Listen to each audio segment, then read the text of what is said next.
Hello students, पानी की कहानी कक्षा 8 में हम पढ़ रहे थे और इसमें आपको बताया था भाग 1 में हम आपको करा चुके थे पेज नंबर 102 पर कि मार्ग में जब पानी की बूंद थी वो नीचे जाती जा रही थी तो उसने विचित्र विचित्र जीव देखे और धीरे धीरे ऐसे ऐसे रेंगने वाले घोंगे, जालीदार मछलियाँ, कई ऐसे जलीय जीव देखे कि वह बहुत अधिक उनको देखकर आश्चर्यचकित हो गई। इसके पश्चात पेज नंबर 103 से हम भाग 2 शुरू कर रहे हैं। देखिएगा कि वो पानी की बूंद कहाँ तक और जाती है और भी गहराई में जाती है और फिर उस गहराई में उसने क्या क्या देखा। देखो, मैं और गहराई की खोज में किनारों से दूर गई तो मैंने एक ऐसी वस्तु देखी कि मैं चौंक पड़ी। अब तक समुद्र में अंधेरा था, सूर्य का प्रकाश कुछ ही भीतर तक पहुंच पाता था और बल लगाकर देखने के कारण मेरे नेत्र दुखने लगे थे।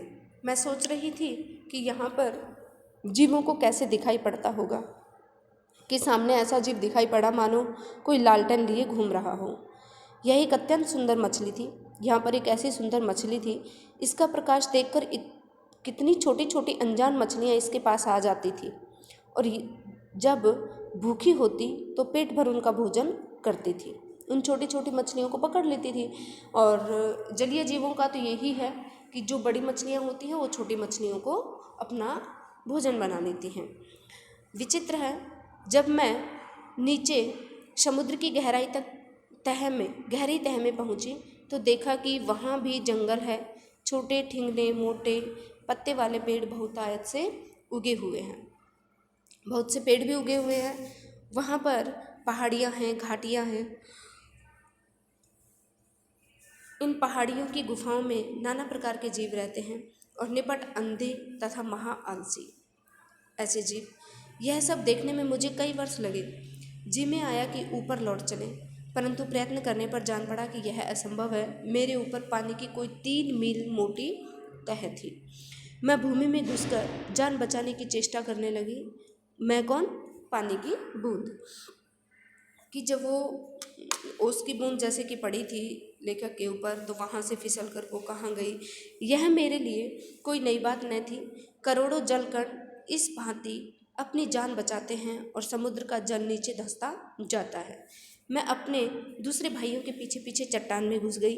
कई वर्षों में कई मील मोटी चट्टान में घुसकर हम पृथ्वी के भीतर एक खोखले स्थान में निकले और एक स्थान पर इकट्ठा होकर हम लोगों ने सोचा कि क्या करना चाहिए। कुछ की सम्मति में वहीं पड़ा रहना ठीक है, परंतु हम में कुछ उत्साही युवा भी थे। वे एक स्वर में बोले, हम खोज करेंगे, पृथ्वी के हृदय में घूम घूम कर देखेंगे कि भीतर क्या छिपा हुआ है। क्योंकि युवा जो होते हैं उन्हें तो बहुत अधिक लालसा होती है जानने की, नया नया खोजने की। तो यहाँ पर वही बताया। अब हम शोर मचाते हुए आगे बढ़े तो एक ऐसे स्थान पर पहुँचे जहाँ ठोस वस्तु का नाम भी न था।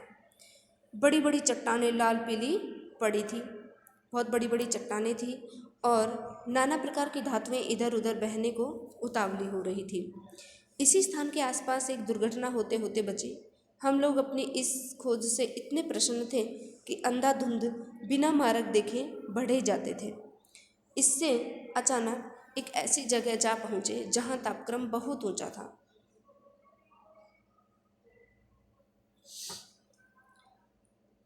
यह हमारे लिए असह्य था, वास्तव में ही बहुत ही सहनीय नहीं था।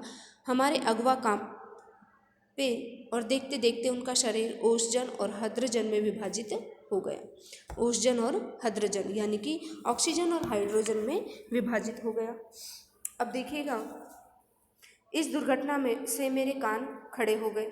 मैं अपने और बुद्धिमान साथियों के साथ एक और निकल भागी। एक तरफ मैं निकलकर भाग छूटी। हम लोग अब एक ऐसे स्थान पर पहुँचे जहाँ पृथ्वी का गर्भ रह रहकर हिल रहा था। एक बड़े जोर का धड़ाका हुआ। हम बड़ी तेजी से बाहर फेंक दिए गए। हम ऊंची आकाश में उड़ चले।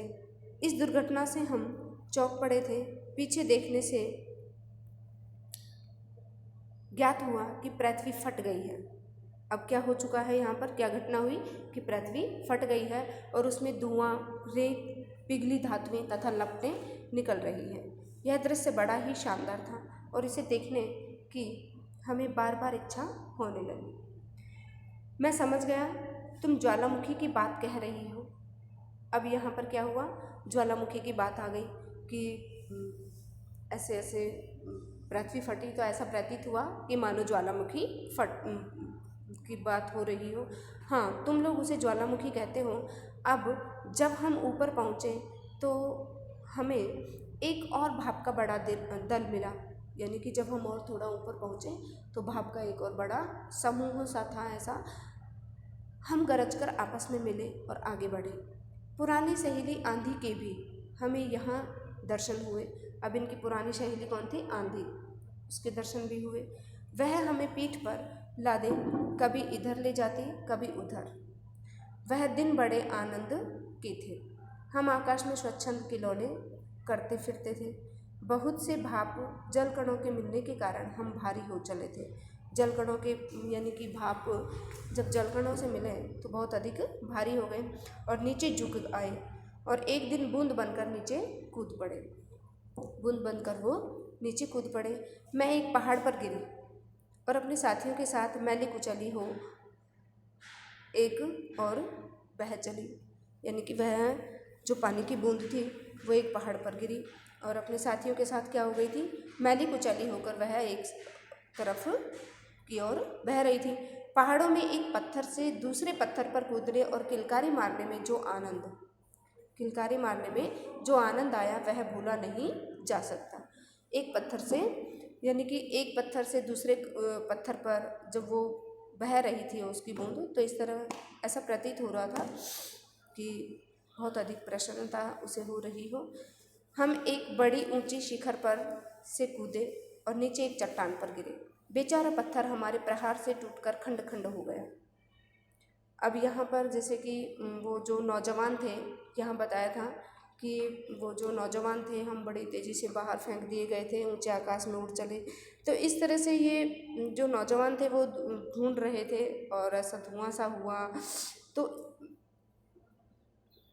तो यहाँ पर ये सारी बातों का बताया है।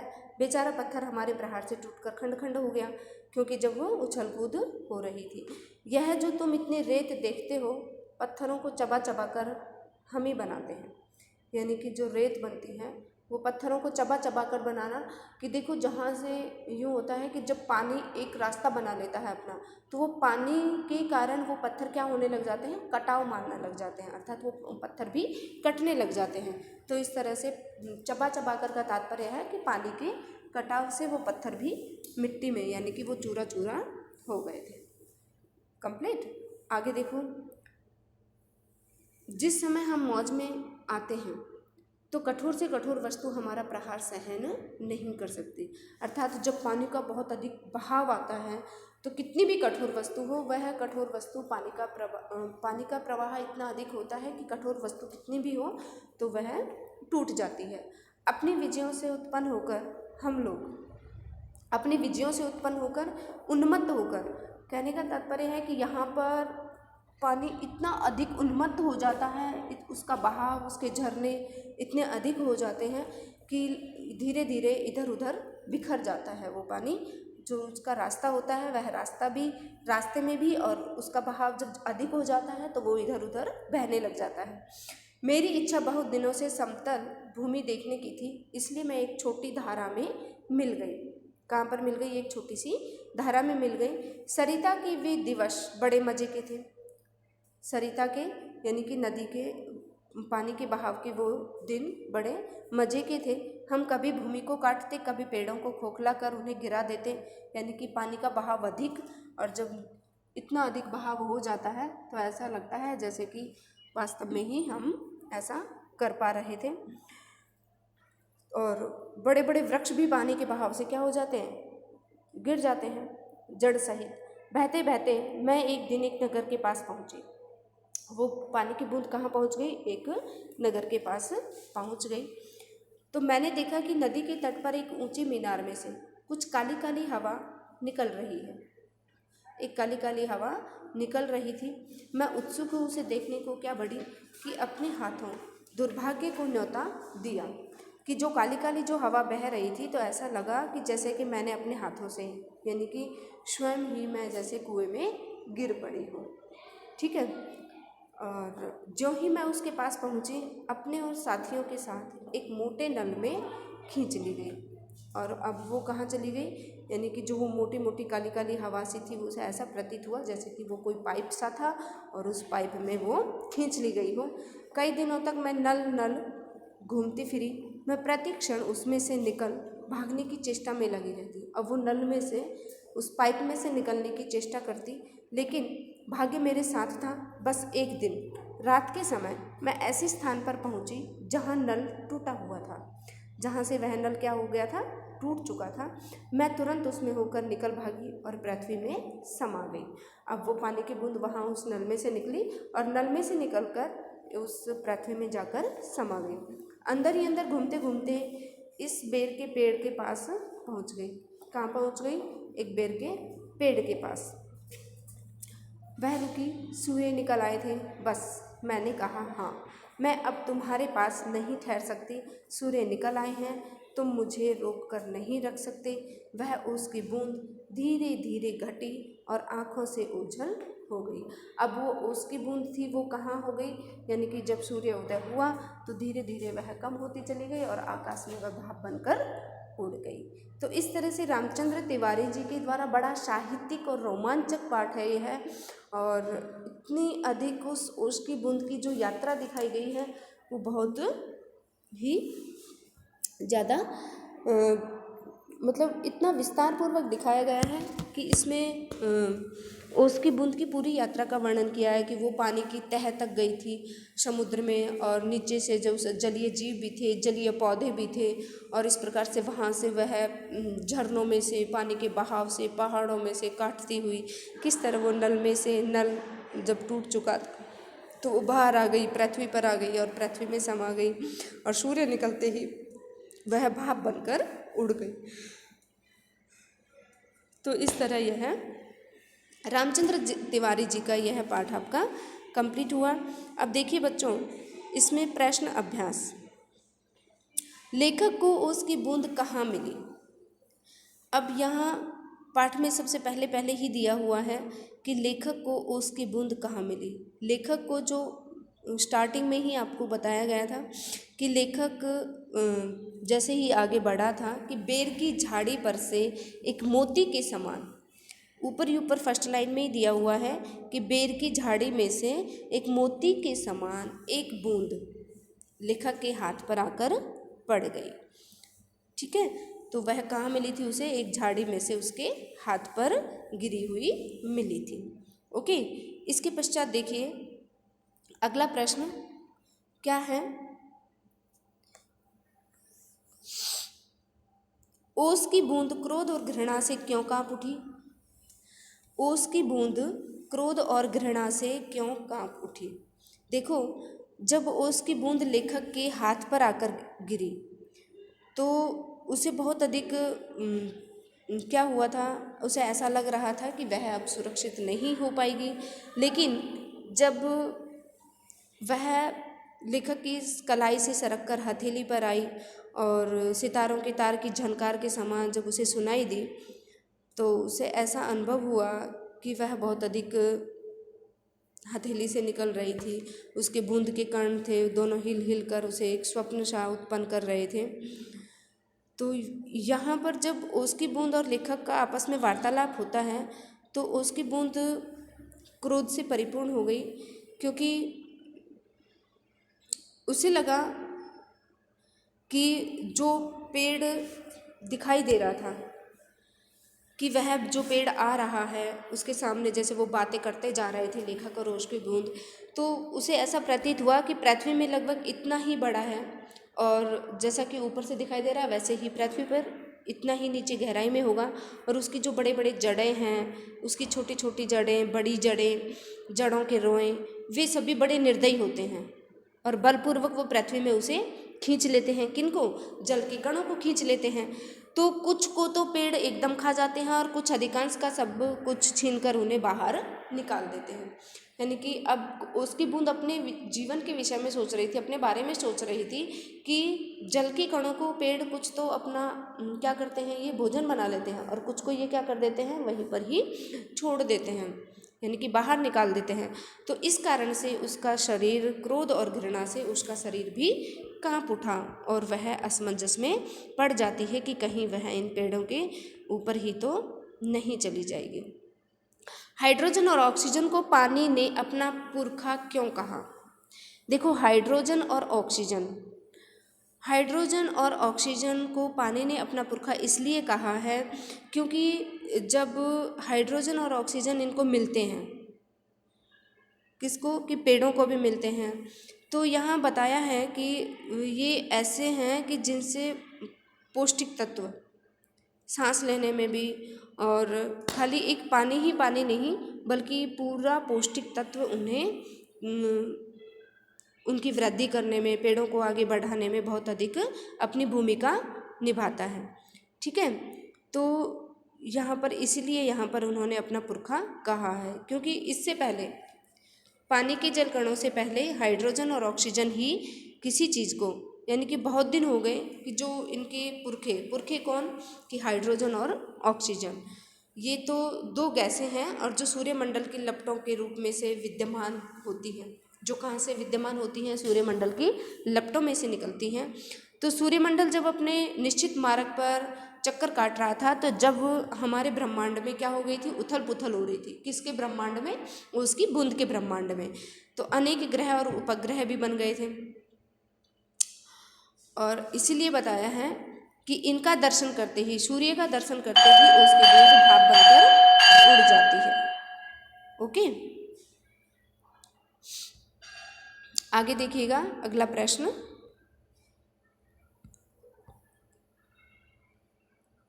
पानी की कहानी के आधार पर पानी के जन्म और जीवन यात्रा का वर्णन अपने शब्दों में कीजिए। देखो बच्चों, पानी की कहानी बहुत ही एक रोचक और साहित्यिक पाठ भी माना जाता है। देखो, पानी का जन्म किस तरह से हुआ और उसकी जीवन यात्रा कैसी थी। पानी का जन्म कहाँ से हुआ? वो एक पेड़ के पत्ते पर से, बेर के पेड़ पर से लेखक के कंधे पर आई और उस कंधे पर से सरक सरक कर वो हथेली पर पहुंची। इस तरह से उसकी जीवन यात्रा यहीं से ही प्रारंभ हो जाती है। ऑक्सीजन, हाइड्रोजन है, वो उनके पुरखे माने जाते हैं और वो इस तरह बहती बहती कहाँ चली जाती है? किसी जलीय नदी में जाती है, फिर समुद्र में जाती है, समुद्र के नीचे गहराई तक जाती हुई वो समुद्र में देखती रहती है कि किस तरह से वहाँ पर जलीय जीव हैं, बड़ी मछलियाँ हैं, कुछ छोटी मछलियाँ भी हैं। बड़ी मछलियाँ किस तरह उनको, छोटी मछलियों को अपना भोजन बना लेती हैं। तो ये संपूर्ण यात्रा वहाँ से निकलकर फिर वह एक पहाड़ों के कटाव पर से होकर गुजरती है।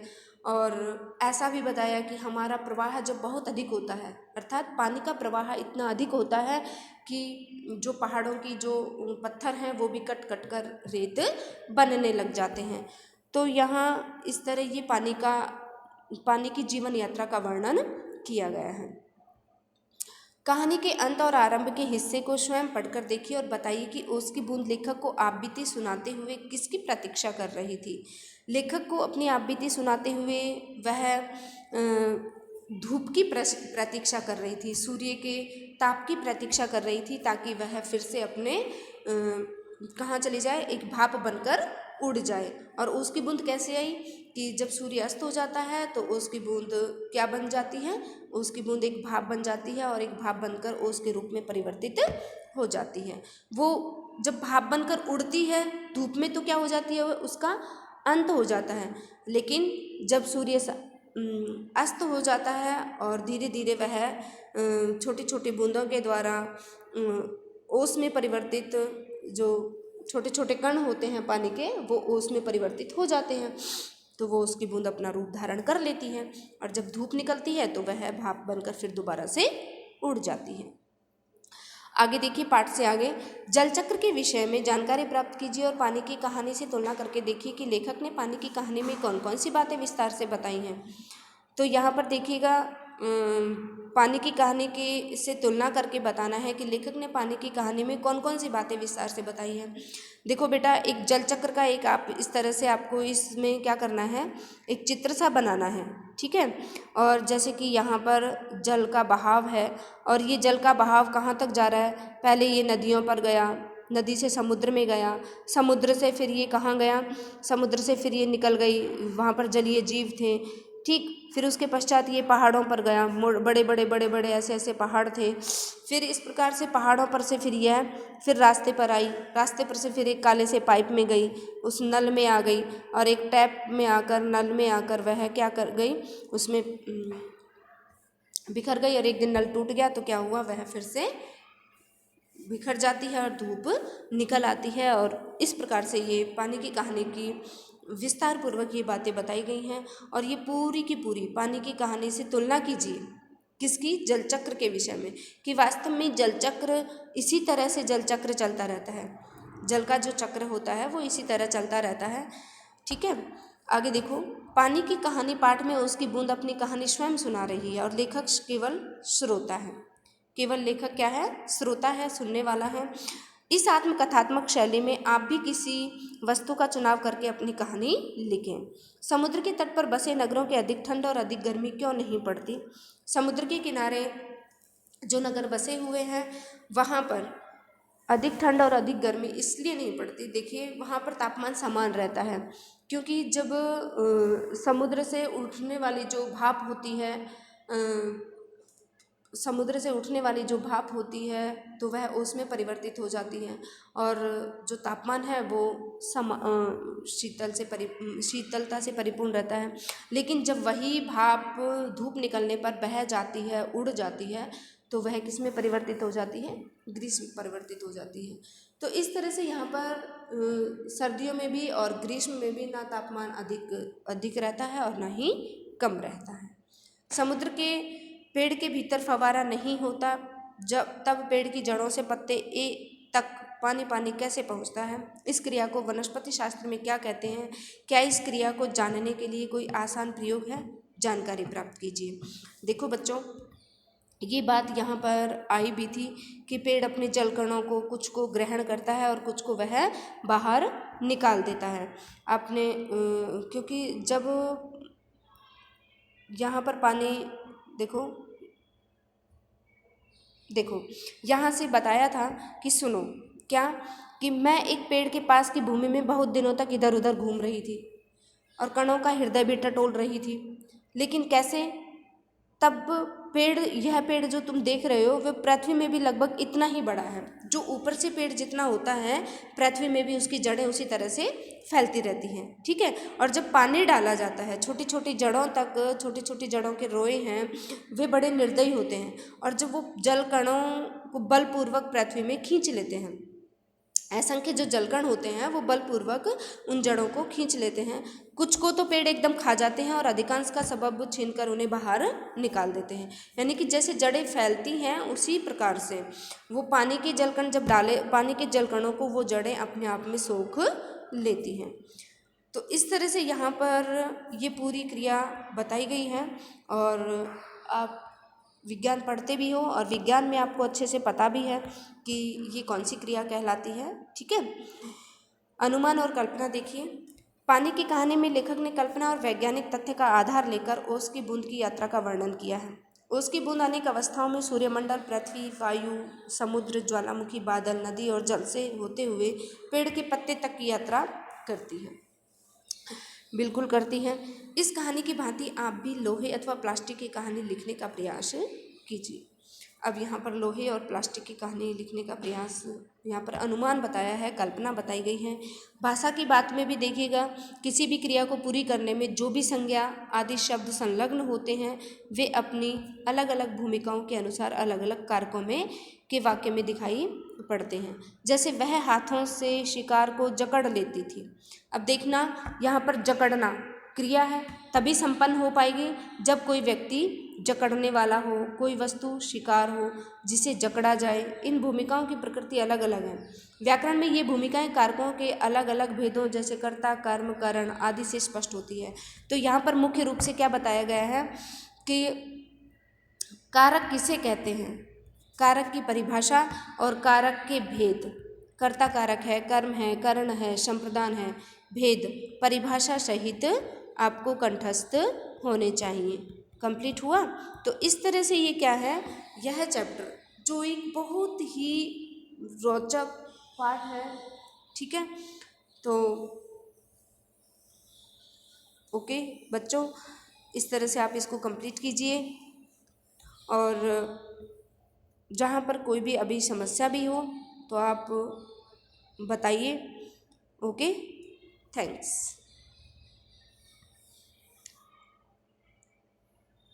कोई भी समस्या आती है तो ज़रूर कमेंट बॉक्स में डाला करो और इस चैप्टर को कंप्लीट रीड करो। लाइक और शेयर ज़रूर किया करो बेटा वीडियोस को।